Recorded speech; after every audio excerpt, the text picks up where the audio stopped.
Om Swastiastu, Om Awignamastu Namo Sidam, Om Anubadrah Kertawiyantu Wiswata.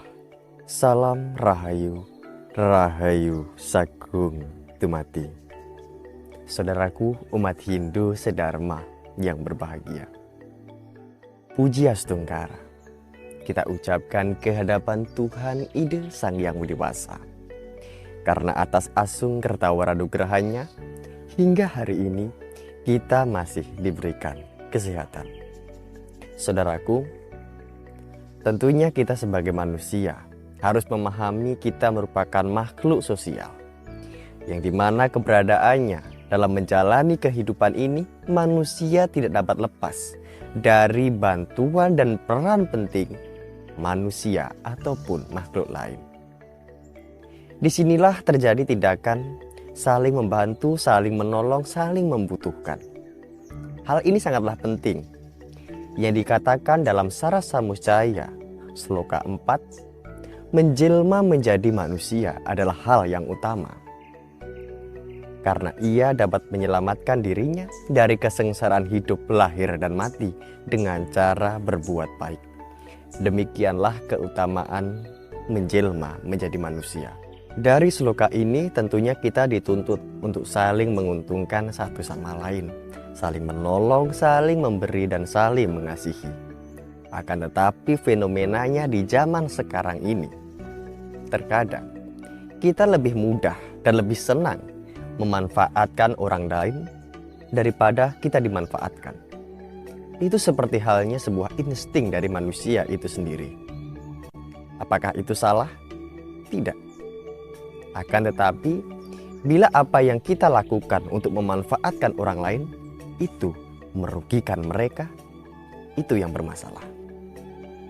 Oleh sebab itu, pada kesempatan kali ini, izinkanlah saya Gunawan Purnomo untuk menyampaikan sebuah pesan dharma dengan judul memanfaatkan atau dimanfaatkan. Membahas mengenai sebuah hubungan yang berkaitan dengan memanfaatkan atau dimanfaatkan, mengingatkan kita pada ajaran waktu ada di jenjang sekolah dasar. Kegiatan ini disebut dengan simbiosis. Terdapat 3 simbiosis yang meliputi simbiosis parasitisme, simbiosis komensalisme, dan simbiosis mutualisme. Simbiosis parasitisme adalah ketika kita menjalin sebuah hubungan memanfaatkan atau dimanfaatkan. Kita mengalami keuntungan, sedangkan lawan kita mengalami kerugian. Kemudian terdapat juga simbiosis komensalisme, yang dimana kita mengalami keuntungan dan orang lain atau makhluk lain tidak mengalami keuntungan ataupun kerugian.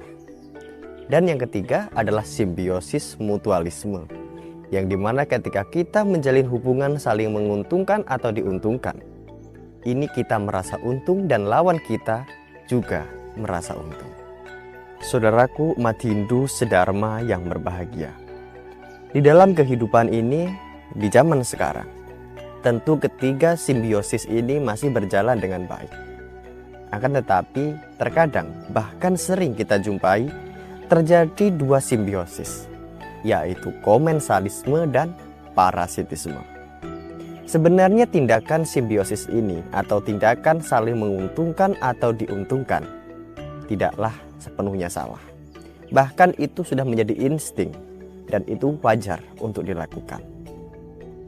Tetapi permasalahannya adalah terkadang ketika kita memanfaatkan orang lain, ketika kita memanfaatkan makhluk lain, di situ kita merugikan mereka. Itulah yang tidak patut untuk dilakukan oleh seorang manusia. Lalu, ketika kita diberikan 2 pilihan, ketika kita hanya diberikan 2 pilihan dan harus memilih salah satu, pilih dimanfaatkan atau memanfaatkan. Tentunya banyak dari kita pasti memilih untuk memanfaatkan, sebab hasil yang didapat itu sangat memuaskan dan sangat menguntungkan bagi diri kita. Akan tetapi perlu diingat bahwa tindakan memanfaatkan dan dimanfaatkan seperti halnya antara tersangka dan korban. Korban akan selalu dibela oleh Tuhan, sedangkan tersangka akan berhadapan dengan Tuhan itu sendiri. Sebab hukum karma ini tidak akan pernah salah. Hukum karma akan tetap hadir pada manusia itu cepat atau lambat. Karma yang baik akan menimbulkan hasil yang baik. Karma yang buruk akan menimbulkan hasil yang buruk. Maka kesimpulannya adalah lebih baik dimanfaatkan. Sebab dimanfaatkan adalah kurban, dan kurban akan selalu dibela oleh Tuhan. Dan berhentilah bila kita terus-terusan memanfaatkan dalam pengertian yang buruk. Sebab bila kita terus memanfaatkan orang lain, kitalah yang akan berhadapan dengan Tuhan itu sendiri. Di dalam filosofi Jawa dikatakan, Gusti Pangeran Mboten Sari. Tuhan tidak akan pernah tidur dan selalu melihat tindakan yang kita lakukan, baik itu disengaja maupun tidak disengaja. Teruslah berbuat baik dan bermanfaat bagi orang lain dan makhluk, bahkan alam jagat raya ini. Demikian pesan Dharma yang dapat saya sampaikan. Manakala ada tutur kata yang kurang berkenan di hati, saya mohon maaf yang sebesar-besarnya. Akhir kata, Hayu, Hayu, Rahayu, Jaya, Jaya, Wijaya, Rahayu, Mulyani, Jagat. Om, Santi, Santi, Santi, Om.